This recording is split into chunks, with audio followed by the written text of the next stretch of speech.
Bienvenue sur le plateau de l'IMAX CEFIRC. Avec Caroline Crost, nous allons parler de sujets sensibles, harcèlement sexuel et comportements sexistes au sein des entreprises.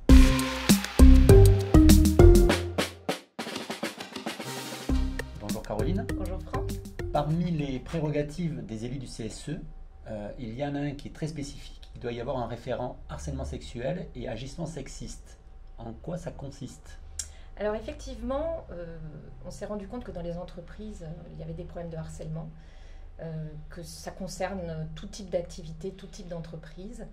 Et donc, il a été décidé d'obliger les entreprises à mettre en place des référents. Alors, à partir du moment où on a un CSE, donc 11 salariés minimum, on doit désigner, c'est le CSE qui désigne parmi ses membres élus un référent harcèlement sexuel et agissement sexiste.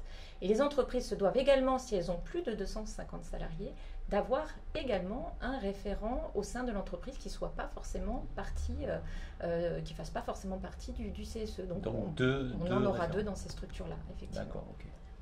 Et ça, si ce sont des entreprises multisites, du coup, ça peut être intéressant aussi d'avoir du coup des références sur des sites distincts.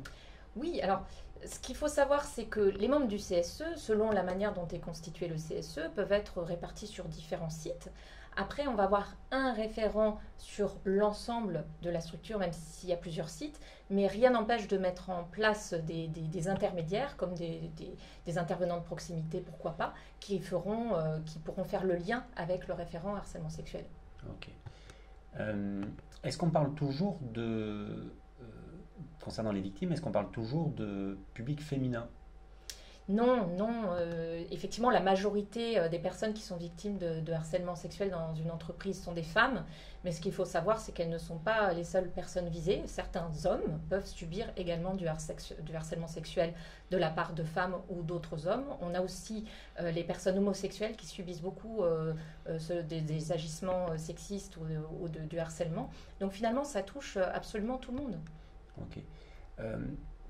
Par contre, tout ce qui est lié au harcèlement moral, c'est pas directement lié à ce référent en fin de compte. Non, le référent harcèlement sexuel et agissement sexiste, lui, va vraiment s'attarder sur tout ce qui est difficulté liée à des faveurs sexuelles que pourraient souhaiter certaines personnes dans l'entreprise. Alors que le harcèlement moral, on est sur quelque chose de beaucoup plus large et qu'on rencontre malheureusement très souvent aussi.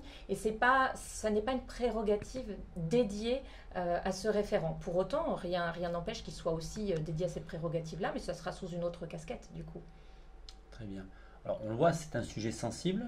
Il n'est pas toujours aisé d'identifier ce type de comportement. Comment aider le référent ? Alors le référent doit être formé.